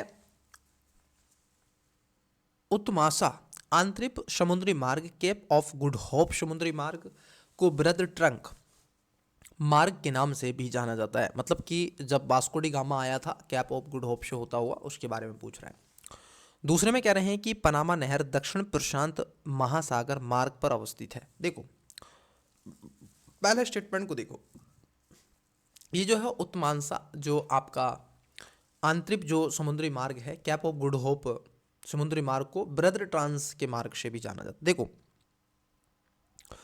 मैं आपको बता दूं कि यूरोप को जोड़ने वाला जो एक तरीके से उत्तरी अटलांटिक महासागर में संयुक्त राज्य अमेरिका और पश्चिमी यूरोप को जोड़ता है, 1/4 विदेशी व्यापार यहीं से ये पनामा वाले क्षेत्र से होता है। ठीक है, इसको थोड़ा सा ध्यान में रखना है। पहला वाला क्यों गलत है? देखिए कैप ऑफ, क्योंकि जो आपका उत्तीमांसा और जो आपका अंतरिप द्वीप है कैप ऑफ गुड होप जो समुद्री मार्ग है, ये अटलांटिक महासागर में अवस्थित है, पहली बात तो। और यह है पश्चिमी एशिया, मतलब कि यूरोप और पश्चिमी अफ्रीका के देशों को दक्षिण अमेरिका, ब्राजील, अर्जेंटीना और उरुग्वे से जोड़ने का काम करता है। ठीक है, ये ब्रथ ट्रांस को नहीं जोड़ता है। ठीक है, क्योंकि ये जो आपका ब्रथ ट्रांस मार्ग जो है ये विश्व का व्यस्त मार्गों में से एक है और ये उत्तरी अटलांटिक में है, और ये बात कर रहे हैं दक्षिणी अटलांटिक की। ठीक है, तो यहाँ पर पहला गलत है। दूसरा इसमें सही है, पनामा जो नहर है दक्षिण प्रशांत महासागर को ये जोड़ने का, पनामा देश से ही ये निकाली गई है। ठीक है, चलिए तो कौन सा सही है? तो ऑप्शन नंबर इसमें बी इसका राइट आंसर हो जाएगा। चलिए नेक्स्ट क्वेश्चन की तरफ बढ़ते हैं। इसमें कोई खास ऐसा कुछ था नहीं। देखिए अब देखो ये कथन कारण वाले क्वेश्चन भी यूपीपीसीएस ने पूछे हैं। देखिए चीनी उद्योग के संदर्भ में निम्नलिखित कथनों पर विचार कीजिए। पहला स्टेटमेंट है, कथन पहला है, पिछले कुछ वर्षों में मीलों के दक्षिणी और पश्चिमी राज्यों में स्थानांतरित तथा संकेंद्रित होने की प्रवृत्ति देखी गई है। क्यों देखी गई है? पिछले कुछ वर्षों में जो मीलों के क्या है दक्षिण की ओर पश्चिमी राज्यों में स्थानांतरित हो रहे हैं, ऐसा कुछ देखा जा रहा है। ठीक है, दूसरे में कह रहे हैं कि कारण है इसका कथन में कि इन राज्यों में सहकारी समितियां अधिक सफल रही हैं। अब देखो है क्या, जब आप बात करते हैं इस चीज़ की कि सर ये जो सारी चीज़ें हैं, देखिए खास तौर पर शुगर कैन की फसल की हम बात कर लें, चीनी की हम बात कर लें, ठीक है, चीनी की अगर हम बात कर लें, जो चीनी है शुगर कैन है, अगर हम उसकी बात कर लें, उसके क्रॉप्स की बात कर लें, तो दो स्टेट इसमें जाने जाते हैं, एक है यूपी और दूसरा है महाराष्ट्र, एमपी। ये दोनों ही ऐसे प्रदेश हैं जो शुगर कैन के मामले में हैं। तो सहकारी सोसाइटी महाराष्ट्र में ज़्यादातर देखने को मिली, तो उससे उसमें विस्तार भी देखने को मिला। तो ये भी बात सही है, ये भी ठीक है, और कथन दो कथने की सही व्याख्या भी करता है। तो इसका राइट आंसर क्या हो जाएगा? ऑप्शन नंबर ए इसका राइट आंसर हो जाएगा। चलिए अगले क्वेश्चन की तरफ बढ़ते हैं। देखिए एक बड़ा सा स्टेटमेंट दे के रखा है, ठीक है, कुछ लिखा हुआ है, और ये किसके बारे में पूछ रहे हैं, बस उसका एक बिहेवियर के बारे में क्वेश्चन है। आइए देखते हैं क्या है। ये बड़े अच्छे क्वेश्चन होते हैं ऐसे, क्योंकि आपने अगर इस शब्द को पढ़ा है या एक पार्टिकुलरी रीजन के बारे में पढ़ा है, शब्द को लेकर के सही से एनालिसिस किया, तो आप उसके बिहेवियर को भी बता सकते हो उसके बिहेवियर क्या है। देखिए क्वेश्चन क्या है, यह लोहा अयस्क में प्रगलन के लिए एक महत्वपूर्ण कच्चा माल है और इसका उपयोग लोहा मिश्रित धातु विनिर्माण में भी किया जाता है। इसके निष्पेक्ष लगभग सभी भूखार्विक संरचनाओं में पाए जाते हैं, हालांकि मुख्य रूप से यह धारावाड़ क्रम से संबद्ध है। भारत में ओडिशा और कर्नाटक इसके प्रमुख उत्पादक राज्य हैं। उपयुक्त परिच्छेद में निम्नलिखित में से किस खनिज का वर्णन किया गया है? Option number A manganese, B कोयला, सी अवरक और डी बॉक्साइट। वीडियो को पोस्ट करें, करेक्ट आंसर बताने का प्रयास करें। आई होप आपने इसका राइट आंसर दिया होगा। देखिए ये चर्चा की जा रही है मैग्नीज के बारे में, क्योंकि लोहा अयस्क के प्रकरण में मैग्नीज बहुत महत्वपूर्ण उपयोग रूप से होता है और एक तरीके से लोहा मिश्रित धातु विनिर्माण में भी किया जाता है। ये मध्य प्रदेश के मैग्नीज आप देखोगे पट्टी, बालाघाट, छिंदवाड़ा, निमाड़, मांडला, झाबुआ जिले तक देखने के लिए मिलेगा। तेलंगाना, गोवा, झारखंड मैग्नीज के अन्य गौण उत्पादक राज्यों में भी हैं। इन सब के अलावा ओडिशा का मैग्नीज का पूरा क्षेत्र ही है, कर्नाटक के अन्य कई क्षेत्र हैं, ठीक है। तो इन सबको ध्यान में रखना है। चलिए अगले क्वेश्चन की तरफ बढ़ते हैं। नेक्स्ट क्वेश्चन लेते हैं। क्वेश्चन क्या है आइए देखिए। क्वेश्चन पूछा गया है, कुछ जलवायु से रिलेटेड क्वेश्चन है। क्वेश्चन क्या है देखिए। क्वेश्चन है आपका, हाल ही में जलवायु और स्वच्छ वायु गठबंधन मतलब कि CCAC की वार्षिक बैठक केनिया के नैरोबी में आयोजित की गई थी। इस संदर्भ में निम्नलिखित कथनों पर विचार कीजिए। अब यहाँ पर क्या पूछा जा रहा है, दो स्टेटमेंट है। पहला, यह एकमात्र वैश्विक गठबंधन है जो अनियन रूप से अल्पकालिक जलवायु प्रदूषण को मतलब कि SLCPS में कमी करने के लिए समर्पित है। दूसरे में कह रहे हैं यह ग्लोबल मीथेन प्लेज के सचिवालय के रूप में कार्य करता है। उपयुक्त कथनों में से कौन सा या से सही है या फिर है? ऑप्शन नंबर ए केवल एक, बी केवल दो, सी एक और दो दोनों, डी ना तो एक नहीं दो। वीडियो को पोस्ट करें, करेक्ट आंसर बताने का प्रयास करें। देखिए इसमें क्या हो जाएगा, ये जो चर्चा की जा रही है इसमें दोनों बातें ठीक है, पहला दूसरा दोनों ही ठीक है और ये खास तौर पर इसके लिए ही बनाया गया है। तो इसका राइट आंसर हो जाएगा ऑप्शन नंबर आप देखोगे सी। चलिए नेक्स्ट क्वेश्चन की तरफ बढ़ते हैं। नेक्स्ट क्वेश्चन लेते हैं, बड़ा ही अच्छा क्वेश्चन है। देखिए क्वेश्चन क्या है 85, निम्नलिखित कथनों पर विचार कीजिए। चार स्टेटमेंट है। पहला, अशोधित जन्म दर, दूसरा अशोधित मृत्यु दर, तीसरा अप्रवास और चौथा उत्प्रवास उपयुक्त में से कितने जनसंख्या की प्राकृतिक वृद्धि दर के घटक है, मतलब कि क्यों इनके कारण जनसंख्या वृद्धि होती है? ऑप्शन नंबर ए केवल एक, बी केवल दो, सी तीन और डी सभी चार। वीडियो को पोस्ट करें, करेक्ट आंसर बताने का प्रयास करें। देखिए जब आप जनसंख्या की बात करते हैं तो जनसंख्या बढ़ने में आपको कौन सा इसमें खास तौर पर कारण होता है, ये क्वेश्चन रिपीट क्वेश्चन है। ये क्वेश्चन यूपीपीसीएस ने पूछ लिया है 2022 का या फिर 23 में क्वेश्चन पूछा गया, तो वहाँ से इन्होंने कॉपी पेस्ट किया है, ठीक है। तो देखो इसमें अशोधित जो जन्म दर होती है वो भी आती है, अशोधित मृत्यु दर भी आती है। मतलब कि अगर आपकी जो बर्थ रेट है, ठीक है, बर्थ रेट अगर आपकी अधिक हो जाए और ख़ास तौर पर जो आपकी डेथ रेट है ये कम हो जाए तो आप देखोगे पॉपुलेशन तो ग्रोथ करेगी ही करेगी, बच्चे तो, ठीक है। तो इसमें क्या हो जाएगा, एक और दो ठीक है, ये तीसरा और चौथा गलत है, ठीक है। तो यहाँ पर राइट आंसर हो जाएगा ऑप्शन नंबर आप देखोगे बी इसका करेक्ट आंसर हो जाएगा, केवल दो ठीक है। चलिए नेक्स्ट क्वेश्चन। क्वेश्चन नंबर है 86, निम्नलिखित कथनों पर विचार कीजिए। पहला है, एक नगर व उससे संलग्न नगरीय बस्तियां दो अथवा दो से अधिक संस्परी नगर हैं। तीसरे में कह रहे हैं एक अथवा अधिक संलग्न नगरों में बहिर्वद से युक्त एक स्पर्शी प्रसार नगर का निर्माण है। उपयुक्त तत्वों में से कौन सा ये से नगरीय संकुल से संबंधित है? यह भी क्वेश्चन पूछा गया है। संकुल वर्ड पर मैंने आपसे चर्चा कर ली है पहले, एक टेस्ट में मैंने इसकी चर्चा आपसे करी है, मैं रिकॉल अगर कर पा रहा हूँ तो। अब पूछ रहा है संबंधित सही है, ठीक है, केवल एक और दो, बी एक और तीन, सी एक दो और तीन और डी एक दो और तीन। वीडियो को पोस्ट करें, करेक्ट आंसर बताएं। देखिए इसका राइट आंसर हो जाएगा ऑप्शन नंबर डी, मतलब कि इसमें तीनों बातें ठीक है। इसमें समझाने के लिए कुछ ऐसा खास है नहीं क्योंकि मैं ऑलरेडी पहले इस पे क्वेश्चन आपसे चर्चा का बिंदु बना चुका हूँ। नेक्स्ट क्वेश्चन देखते हैं। निम्नलिखित में से किसे प्रवास का प्रतिवर्ष कारक माना जाता है? मतलब कि जो प्रवास होता है माइग्रेशन, ठीक है, माइग्रेट जिसको हम बोलते हैं माइग्रेशन, तो उसके बारे में आपसे पूछ रहा है, ठीक है। प्रवास, पहला बेरोजगारी, क्या अगर बेरोजगारी होती है तो प्रवास होता है? बिल्कुल, एक स्थान से दूसरे स्थान पर कार्य की तलाश में लोग जाते हैं। रहन सहन की निम्न दशाएं, इसके कारण भी होता है। राजनीतिक उपभद्र, थोड़ा सा ये क्वेश्चन मार्क वाला है। प्राकृतिक आपदाएं और महामारी, उच्च वेतन, ये भी है। अब देखो यहाँ पर है नीचे दिए गए कूट का प्रयोग कर सही उत्तर चुने, ठीक है। देखिए ठीक है, सही आपको बताना है। ऑप्शन नंबर है एक, ए में कह रहे हैं एक दो तीन, बी तीन चार पाँच, सी एक दो तीन चार और डी एक दो तीन चार पाँच। देखो बच्चे यहाँ पर अगर मैं कहूँ आपसे, देखो अगर कहीं आपको उच्च वेतन मिलता है, हाई वेतन मिलता है, तो उसमें भी चीज़ें होती हैं, वहाँ पर भी लोग प्रवास कर जाते हैं कि वहाँ पर चीज़ें हमें थोड़ी सी ज़्यादा मिलेंगी तो हम वहाँ पर चले जाएं। लेकिन एक जो है उच्च वेतन जो है ये आप देखोगे एक उत्कर्षण का कारक होता है, ना कि एक तरीके से आकर्षण का कारण होता है। ठीक है, तो इससे एक अलग चीज़ होती है कि मैं दूसरी जगह थोड़ा शिफ्ट हो जाता हूँ, ये सारी चीज़ें। तो इसमें जो पांचवा स्टेटमेंट है ये गलत है। पहला भी ठीक है, दूसरा भी ठीक है, तीसरा भी ठीक है। राजनीतिक उपभद्र, अब मान लीजिए आपके यहाँ पर पॉलिटिशियन टेंशन ही इतनी ज़्यादा हो जाए कि लोग सही से काम ना कर पाए, तो और चौथा भी। तो यहाँ पर राइट आंसर क्या हो जाएगा, 1 2 3 4। ठीक है, पांचवा गलत है, तो right answer option number C हो जाएगा। चलिए अगले क्वेश्चन की तरफ बढ़ते हैं, नेक्स्ट क्वेश्चन लेते हैं। क्वेश्चन बड़ा बढ़िया है, 88 क्वेश्चन है। देखिए, अटल सुरंग विश्व की सबसे लंबी राजमार्ग सुरंग है। अटल सुरंग की बात जो आपके लद्दाख में देखने के लिए आपको मिलती है। ठीक है, राज्य हिमाचल प्रदेश में सॉरी अटल सुरंग है।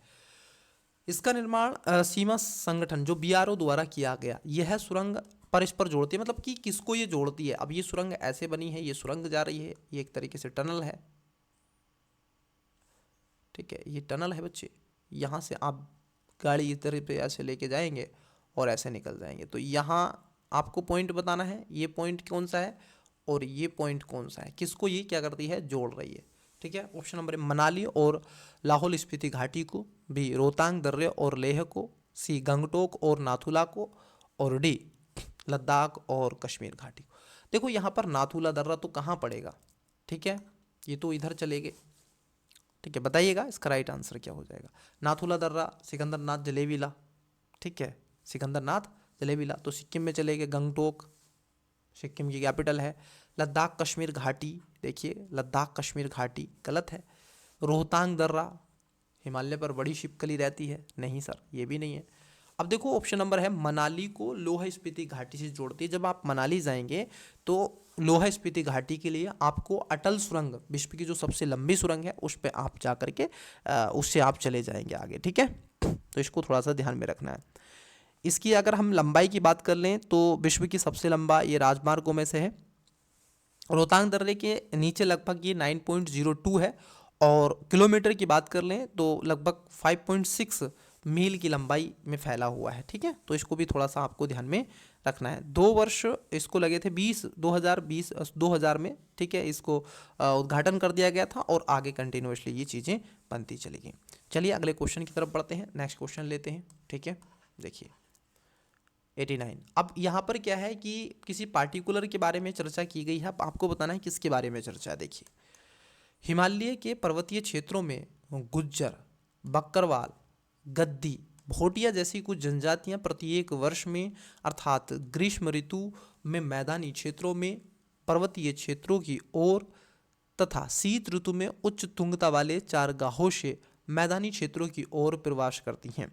उपयुक्त कथनों में से निम्नलिखित में से किस कृषि पद्धति का वर्णन किया गया है, मतलब कि एक स्थान से दूसरे स्थान पर चली गई हूँ।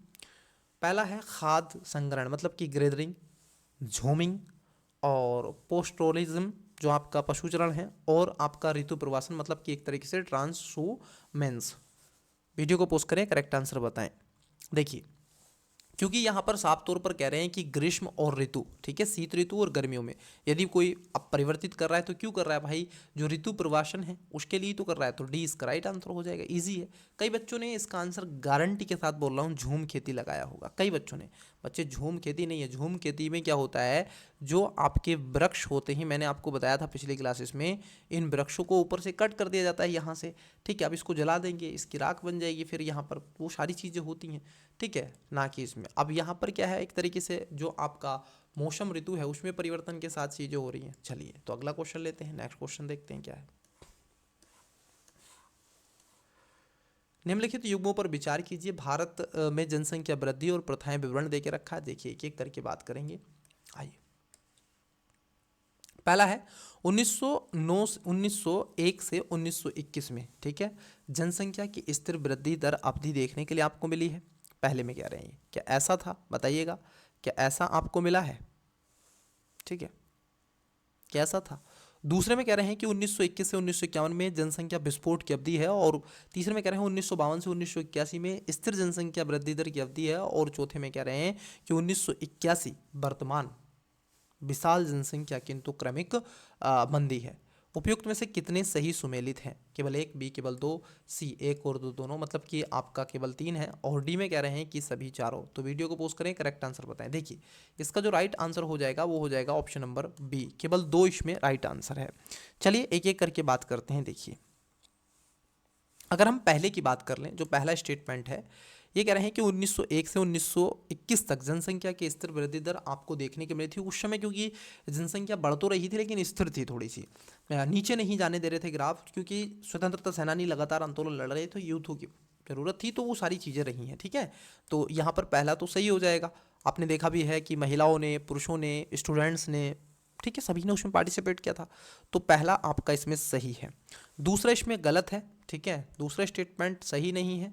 वहीं अगर तीसरे स्टेटमेंट को देखें तो तीसरा स्टेटमेंट आपका क्या हो जाएगा, ये भी सही नहीं है, क्योंकि 1951 में ये एक तरीके से वृद्धि दर की अवधि नहीं है, स्थिर नहीं थी, ये गलत है, क्योंकि इसका इन्होंने ऊपर कर दिया और इसका नीचे कर दिया, ये सही है। 1991 से वर्तमान में विस्फोट जनसंख्या आपको मिलती है, और इसी की वजह है आज भारत आप देखोगे विश्व का सबसे बड़ा जनसंख्या वाला देश बन गया है। चलिए देखिए अगला क्वेश्चन है, शहरी विकास के संदर्भ में निम्नलिखित कारकों पर विचार कीजिए। मतलब कि जो शहर में अगर डेवलपमेंट्स आपको लेकर के आना है तो उसके लिए क्या करना होगा।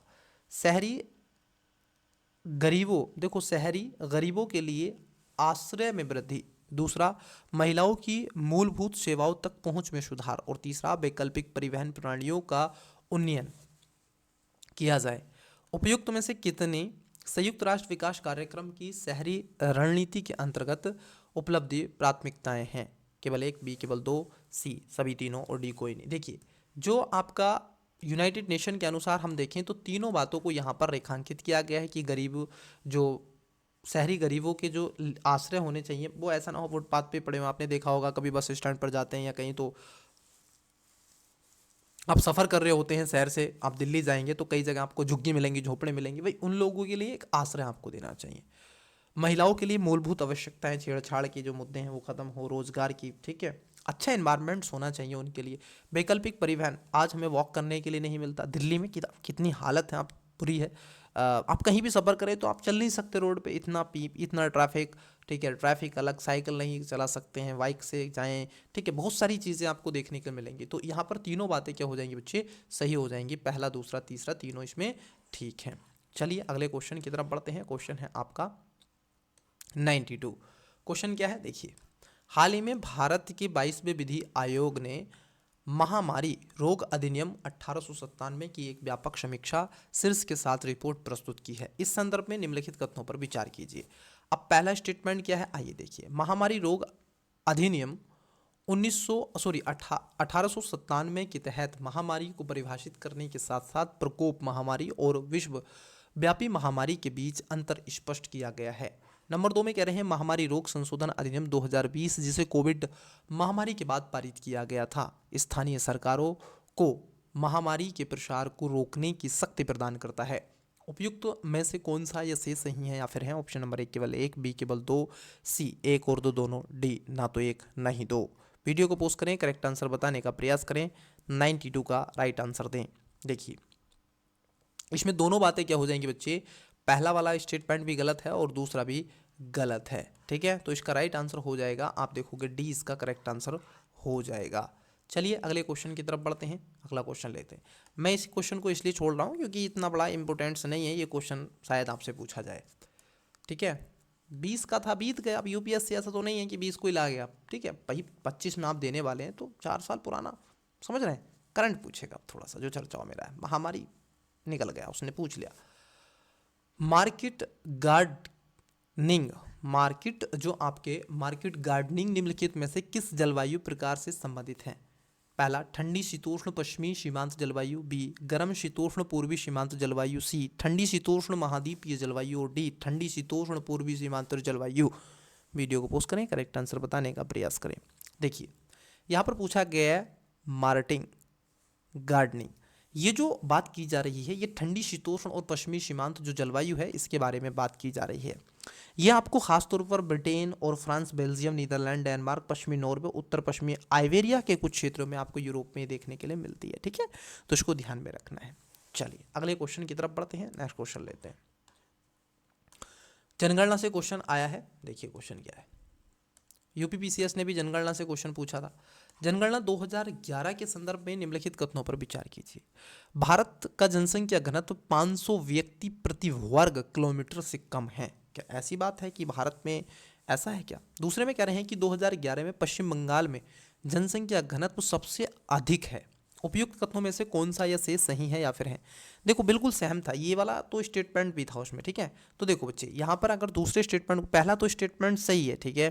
500 व्यक्ति प्रति मीटर से तो आपको ये कम देखने के लिए मिलेगा ही, इसमें कोई दुराग्रह नहीं है, ठीक है। लगभग 300 व्यक्ति है, कितना है? 325 व्यक्ति है, ठीक है।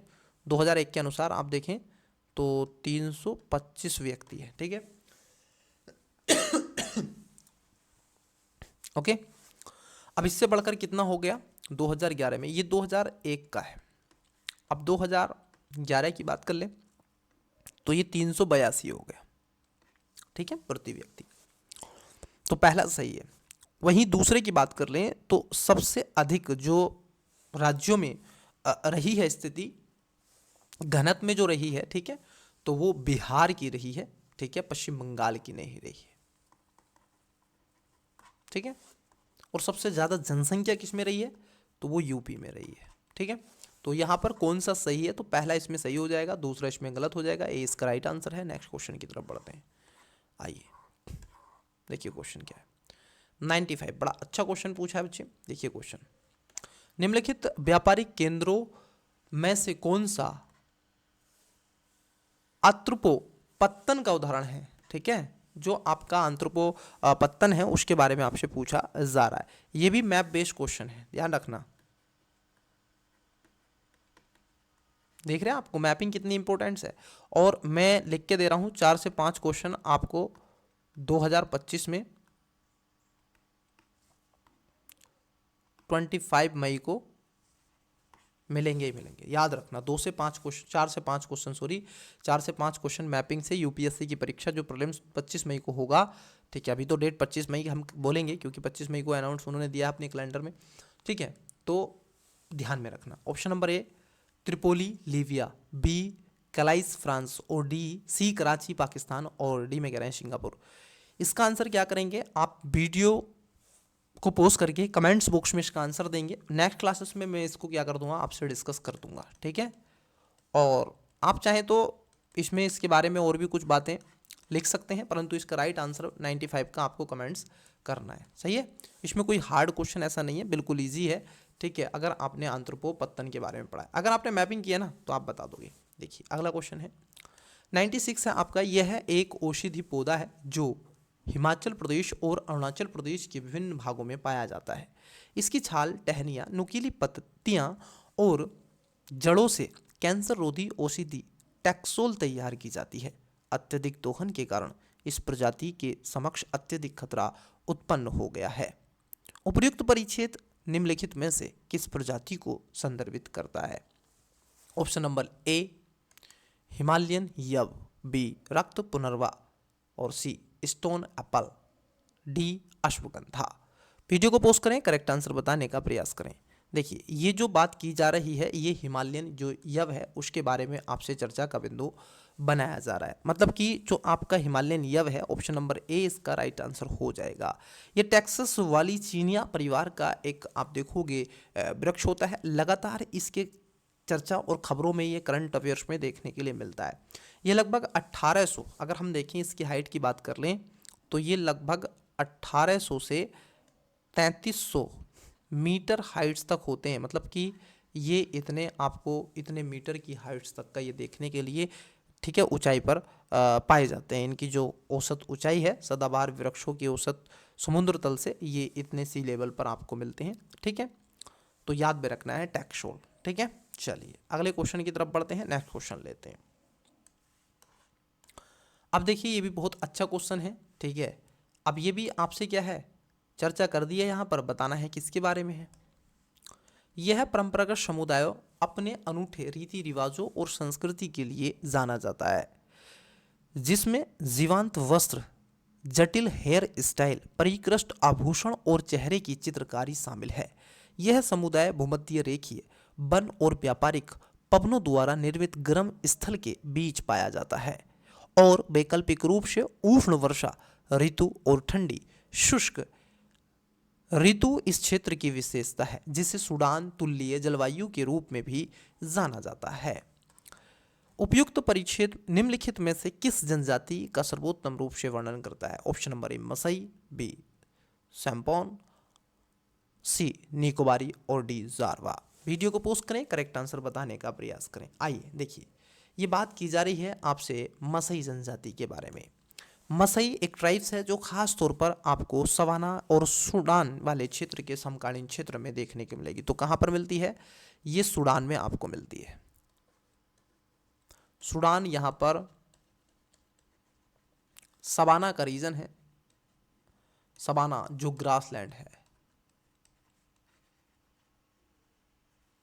ठीक है, वहां पर आपको देखने के लिए मिलेगा। तो मसई, एक बार यूट्यूब पे आप जाएंगे, मेरी तरफ से आप क्या करेंगे, ठीक है, सर्च करेंगे मसई ट्राइब्स। मैं क्या करता हूँ, पर्सनली बता रहा हूँ, जब मैं इस चीज़ को देखता था, इन ट्राइब्स को, जब भी मैंने अपने स्तर पर इनको पढ़ा है ट्राइब्स को, तो मैंने पढ़ने के बाद मैंने इनकी कुछ वीडियोज़ देखी हैं, किसी का रिसर्च हमने देखा, मैंने देखा यूट्यूब पर बहुत सारी चीज़ें, इनकी डॉक्यूमेंट्री होती है 20 मिनट की, 30 मिनट की, 1 घंटे की, तो मैं देखता हूँ। मुझे बहुत शौक है ये डॉक्यूमेंट्री देखने का, या किसी ट्राइब्स को लेकर के सारी चीज़ें, ठीक है। तो इस पर थोड़ा सा आप भी इस तरीके से हैबिट डाल सकते हैं। देखिए अगला क्वेश्चन है, और इससे अच्छी चीज़ होती है, मसई टाइप्स को आप देख लेगा एक बार। निम्नलिखित युगों पर विचार कीजिए। जलवायु विद्युत परियोजनाएं हैं, नदियां हैं, जैसे नागार्जुन सागर है, हीराकुंड, नरोरा और मेट्टूर बांध। इधर है गोदावरी, महानदी, गंगा और कावेरी।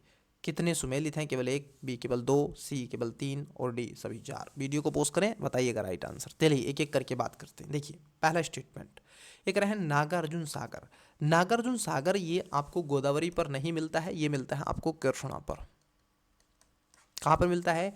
ये कृष्णा पर आपको मिलेगा, और ये तेलंगाना राज्य के नालकोंडा जिले, आंध्र प्रदेश के गोट्टूर जिले, कृष्णा नदी पर स्थित है, ठीक है। तो पहला इसमें गलत हो जाएगा।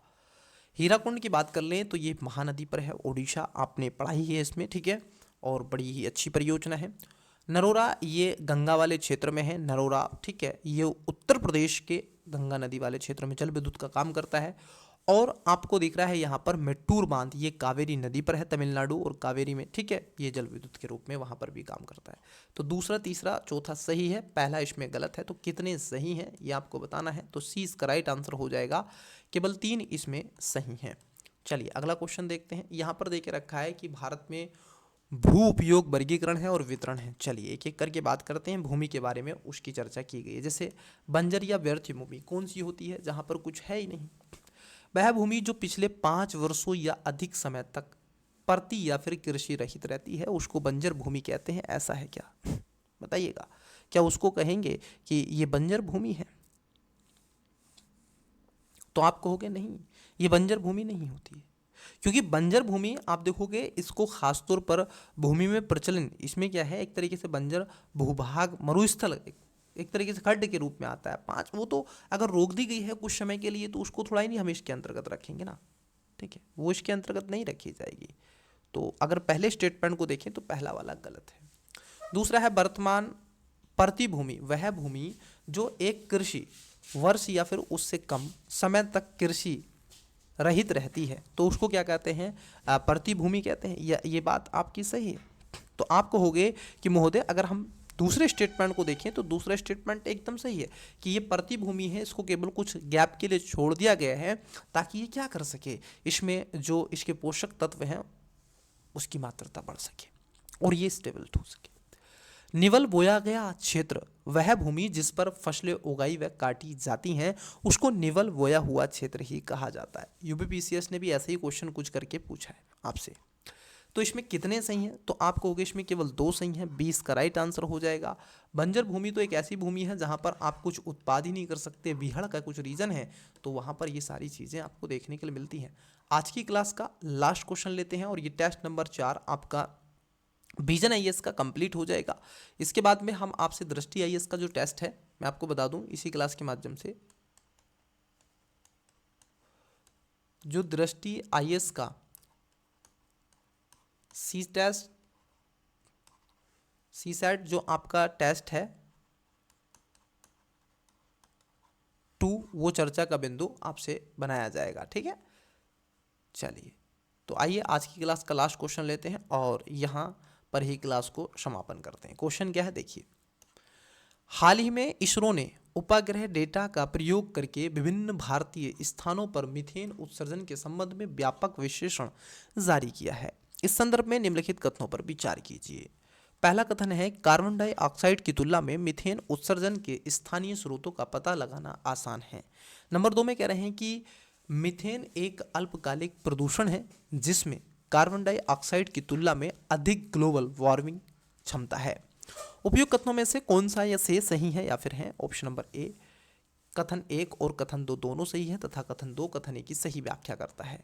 सी, कथन 1 और कथन 2 दोनों सही है तथा कथन 2 कथन 1 की सही व्याख्या नहीं करता है। डी, कथन 1 सही है किंतु कथन दूसरा गलत है। और डी में कह रहे हैं कथन 1 गलत है किंतु दूसरा सही है। देखिए बच्चे, यहाँ पर इसका जो करेक्ट आंसर हो जाएगा वो हो जाएगा इसमें ऑप्शन नंबर डी। यहाँ पर पहला वाला जो कथन है वो गलत है, क्योंकि कार्बन डाइऑक्साइड की तुलना में मीथेन उत्सर्जित के स्थानीय स्रोतों का पता लगाना आसान होता है, ये गलत है। आप नहीं लगा सकते। आप कार्बन डाइऑक्साइड का पता तो लगा सकते हैं एकदम, लेकिन मीथेन का आप नहीं लगा सकते कि मीथेन पार्टिकुलर ही रीजन से निकल रही है। मीथेन ग्लेशियर मेल्ट हो रहा है वहाँ से जा रही है, मीथेन मैं अगर बात कर रहा हूँ वहाँ से जा रही है, मीथेन अगर हम कुछ जला रहे हैं वहाँ से भी आ रही है, मीथेन एग्रीकल्चर एक्टिविटीज़ कर रहे हैं उनसे भी है, पशुओं के जुगाली से है, पशुओं का चरने से, मतलब कि आप देखोगे इतनी जगह से मीथेन आपको निकलती हुई मिलेगी ना, तो इसका पता लगाना एकदम एग्जैक्ट थोड़ा सा आपको कठिन मिलता है। कार्बन डाइऑक्साइड का हम पता लगा लेते हैं। चलिए तो प्यारे बच्चे, आज के लिए आज की क्लासेस में इतना ही रहने देते हैं। ठीक है, मिलते हैं आपसे अगले जो टेस्ट नंबर 2 सीसैट का होगा।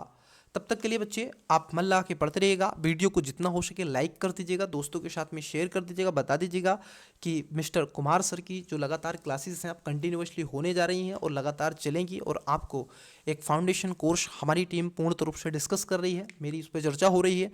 ठीक है, मैंने आज आपसे क्लास में बोल ही दिया है, 1-2 दिन में वो क्लासेस स्टार्ट हो जाएंगी।